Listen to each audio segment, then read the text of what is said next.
Hey everybody, welcome back to the Nexus, where we spotlight some of our favorite local businesses and our true North Stars. Last week we had Alex and Taylor talking about website credibility and what that can do for your business. So if you guys are considering doing a website rebuild or anything like that, you might want to check that out. They did a great job in my absence. I really appreciate them stepping in and taking over the show for me. So you guys will have to give us some feedback if you were able to watch. So I'm sure that you guys all really enjoyed it. So this week we have some really great Top On It offers going out tomorrow. You can still take advantage of some of the ones that we have right now, which are STEM Gallery, Lazari, Sideshow, Rock and Joe, Mary Ellen's, Delicioso, Dami Dami, and Hubby's Timeout Bar. And that's a newer bar, so if you guys haven't checked that out, they've had a great deal on there and great business owners that you should go and check it out. So, well, that's all the basics that I had to cover, and I'm super excited to have a special guest that came all the way from Litchfield, Nebraska today. She drove all the way here to make her debut on the Nexus, and her name is Clarissa Feldman. So she represents Setting D Ranch, and she also works for Grow Nebraska, which is a nonprofit that helps entrepreneurs. So welcome, Clarissa. Yeah, Thank you so much for coming in. I love it. Thanks for having me on the show. You're welcome. It wasn't too early of a morning, so. Yeah, I'm glad that it was at noon. You didn't have to get here by 9. Right, exactly. Plenty of travel time. Yeah. Well, tell us a little bit about you and your family business and kind of how you got your start with Setting D. Yeah, so I actually never grew up around cattle, so kind of take it way back here. I grew up in the small town of Curtis. I don't even know if you know where that's located. I've heard of it, but I don't know where it is. So if you know where North Platte and McCook are? Yeah. So we're east of there a little ways. Oh, so perfect. Maywood, Curtis, all those teeny tiny little towns. Okay. There's a tech school there, so my mom taught there in vet tech. My dad's a mechanic, so I kind of come from a line of entrepreneurs anyways. Yeah. And I have a soft spot for raising animals. Aww. Horses is my real thing, but... Do you guys have horses too? Yes, I do. Oh, so fun. Yeah, we have 5 of them. That's a ton. How do you keep them all fed? I've heard they eat a lot. They do, and mine do, especially right now, because I've been focusing on the business, so they're very fat. They probably need to go on diets, but we round bale feed, and they run the pasture, so they live with the cattle. Oh, how cool. Yeah. I need to see some pictures. I got to get online and check it out. Yeah, you can find some on Facebook. Just don't comment on their fatness. Okay. Okay, you guys are all on the same page with this. Just know they look very large. But yeah, so through 4-H and FFA, I always had a passion for raising livestock and learning, and then, of course, the horse passion. So I went to the tech school in Curtis, and that's where I met Dan, my husband, current husband now, and we moved back eventually. I mean, we took some time in there. Well, some time is in 10-plus years. Both of us had worked in the feed yard industry. Oh. So he had experienced growing cattle his whole life. None, but I did work at the University of Nebraska here in Lincoln for a while. So learned different animal stuff here as far as from medicine development. Yeah. So it's good for the pharmaceutical stuff. I mean, there's a lot of technical side to what you do. I mean, to be great at, like, the nutrition side of things. And yes. I'm sure I have no idea what goes into this. So. Yeah, it does take a lot. Yeah. And so, when we decided to make the move back home, Dan wanted to take over the ranch that his dad had, which his dad started, so Dan's grandpa. And Third generation. Yeah. That's cool. That's where we live now, and the whole family's always sold by the carcass. So when you hear people say half or whole or quarter cow, that's what we're doing. And I have always raised hogs because my grandparents were in the hog industry till it fell out. And so FFA, that's what I did. And so I convinced Dan to let me, number one, buy Hereford cattle because I like them. That was the only reason. And then to start raising hogs. And then offering them by the carcass as well. And then so Litchfield's a teeny tiny town. I don't even know how many people are there. Maybe 300. I don't know. People from there probably going to be like, know your numbers. But hopefully they're tuned in and they'll comment. Exactly. And ladies kept asking me, well, I just want to buy a steak. And I'm like, well, I can't really do that. I mean, I could, but I don't know. I kind of like to follow the rules. sometimes. So we just decided, I thought about it for 6 months and then just dove right in, got a hold of the USDA and figured out from got a health inspector and started getting licensing and found a USDA inspected locker, because you can sell, I could sell you a steak, and that was part of the learning process. But if I want to ship it over state lines, I need to be USDA. Wow. So that's why I went that route. Yeah. That is intense, though, and a lot of work, and I'm sure there's a lot of expense that goes into getting all that set up, too. It is. Yeah. You got to be friends with the bank. And good old fingers. Yeah. And learning how to manage your costs, because you have all the input. So you have all the input just to to feed the cow. Yeah. So then she's going to get bred and have the calf, and then you got to raise the calf, because that's the whole process. Yeah. And, you're going to wean it 6 to 7 months, and then you're going to put them on feed, because all of ours are grain finished. So they're living out in the pasture, and then we're going to wean them, and then we're going to bring them in and put them on grain. Wow. And so the pigs, I just don't have time with working a full-time job, especially when I was at the feed yard, to farrow. And to be fair to the sows, we don't have a good facility to farrow in.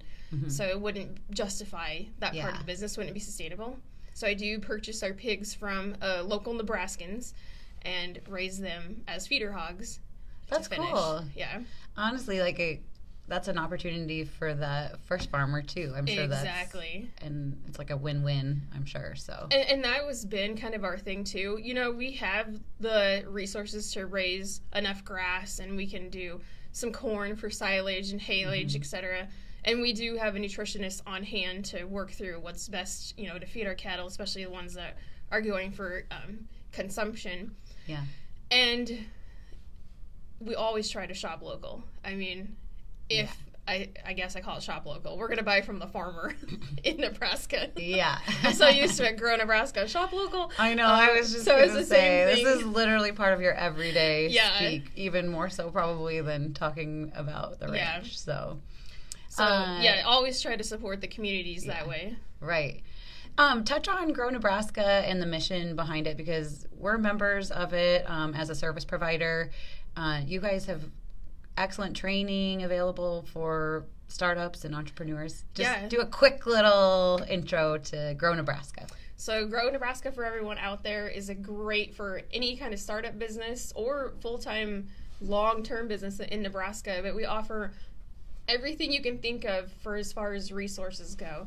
So, we work with you guys. Yeah. So you guys have internet companies and help with website design, and we have all kinds of free trainings.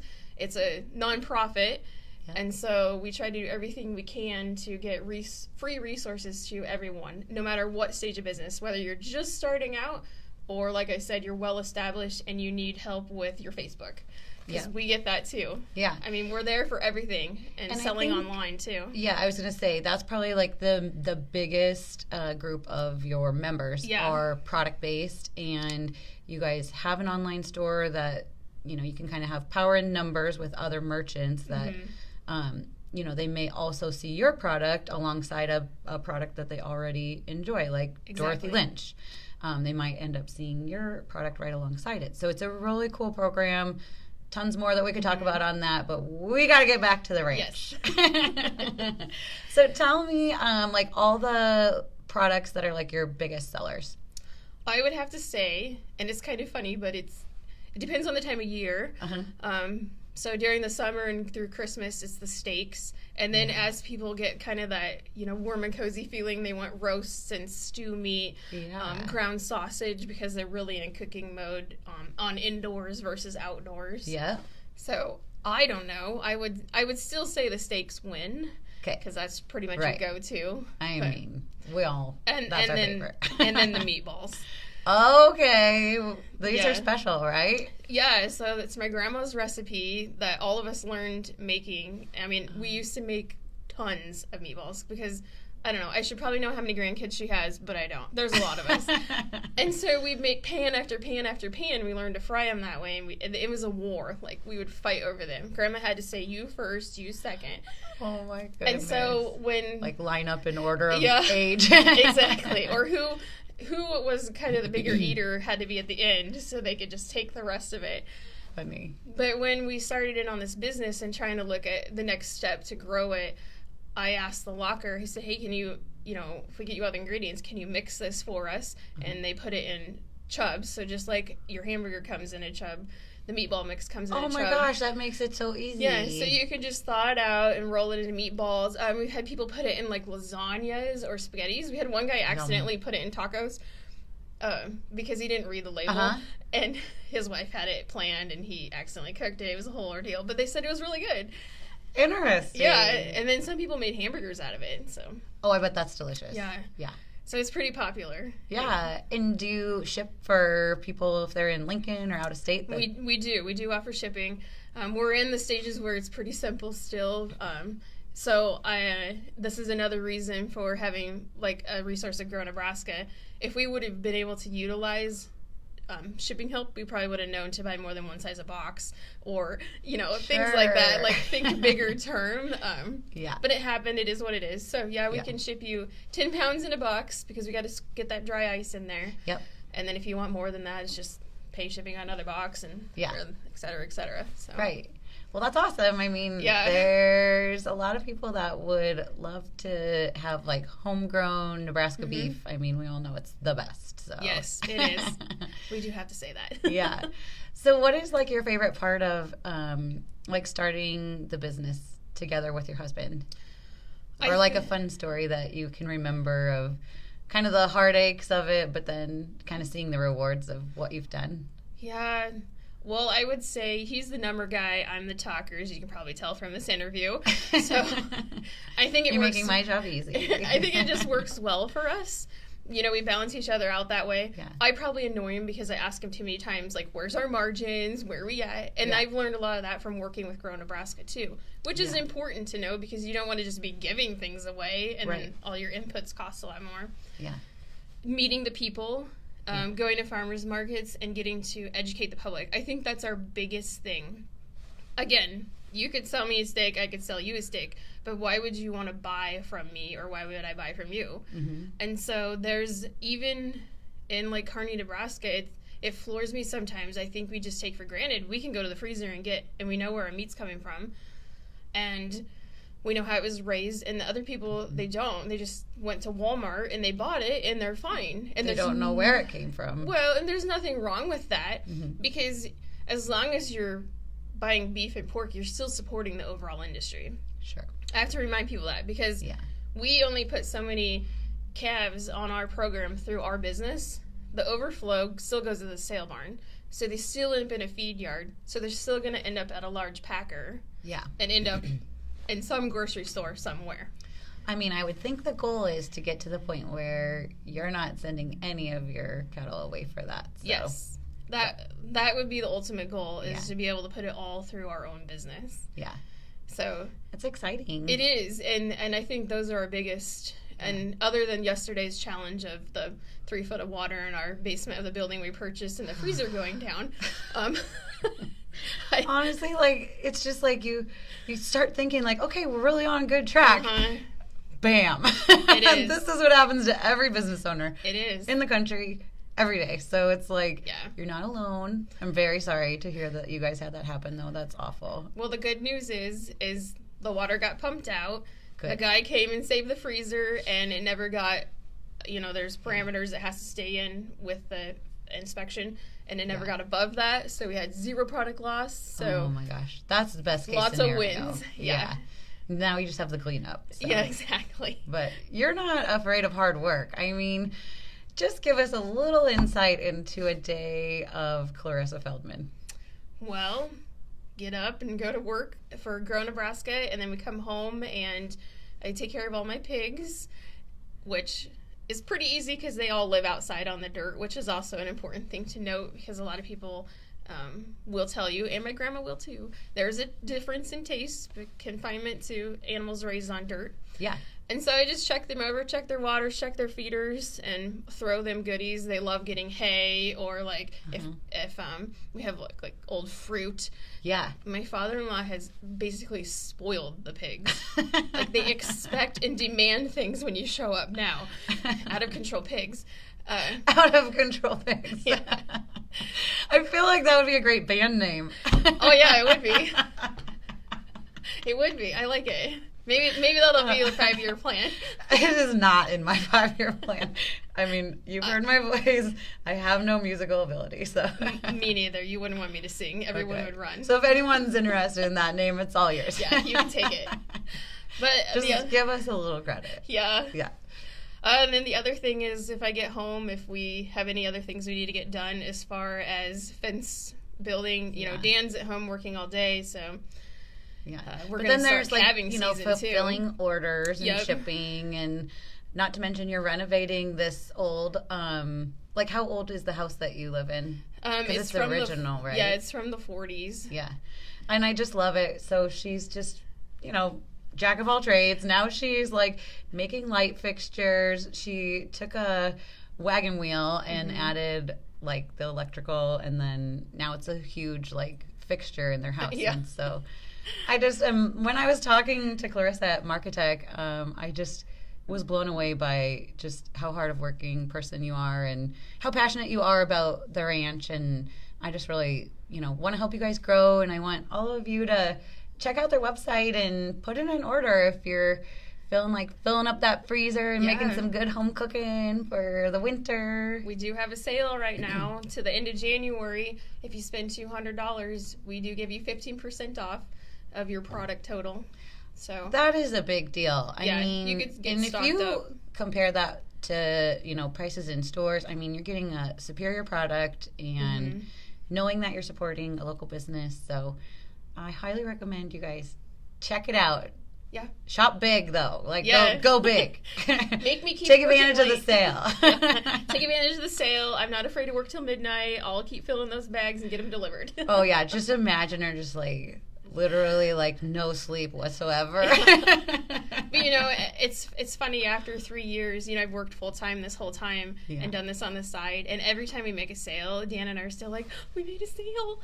It's still exciting. It's still exciting for me too. I agree. Yeah, like, especially when people order on our website. I know that sounds petty, but no, it's like the coolest thing ever. Like you built it, you marketed it. Now people are arriving to your site and clicking buy. I mean, it's like every time is a win. So I'm glad that you're that excited about what you're doing and enjoying it that much. So it makes it all worth it in the end. It does.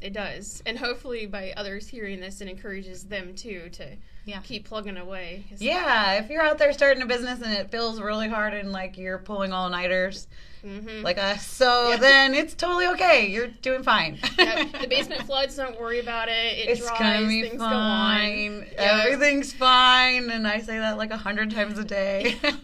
It'll be fine. And the other key piece is just having a good support group. So good friends, family, people that help back you, not just the bank. Join those networks if you're looking for product support. Like check out Grow Nebraska or a local group that can help promote your business. So, or you guys. Yeah, we'll get you online. Exactly.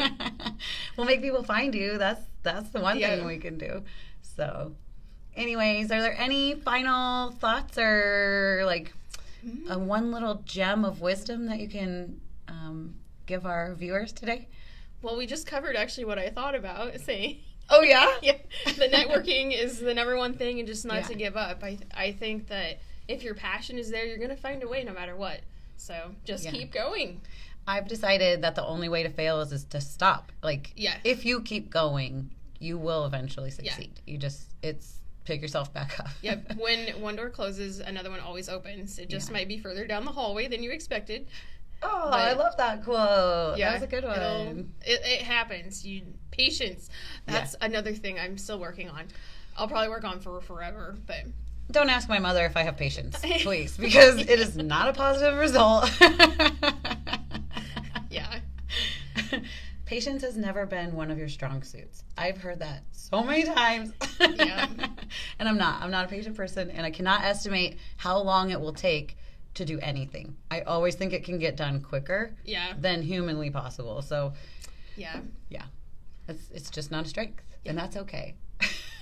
And I think one other thing is, don't be afraid to sell your own business. I mean, you know your stuff, you know your product, so sell it. Be truthful. Consumers will choose what they want to choose. So Yeah. That's awesome. That's another thing we've learned. Yeah, right. And if you just are continuing doing, like, you're raising your cattle right and you're doing the right thing, like, with every decision that you make, like, eventually people see that you're, like, exactly a strong, upstanding, you know, business in the community, and it just starts working out. Yep. So exactly. Well, we really appreciate you being on the show today. Yeah, thank you. I appreciate you driving here to be in person. That was really special to have you do that for us. And we wish you all the success with growing Setting D Ranch. Yeah, thank you. And wear your shirt proudly. Oh my gosh, yeah. She gave me a shirt that has a cow on it. Yeah. I can't wait to wear it. And Morgan is going to be super jealous because she wanted me to get one of these for her when the rodeo was in town. So. Yeah. I might have to share it. We'll see. So So thank you so much for bringing me a treat. I appreciate it. Yeah, you're welcome. Thanks for having me. Okay. We'll see you all later. Thanks for tuning in.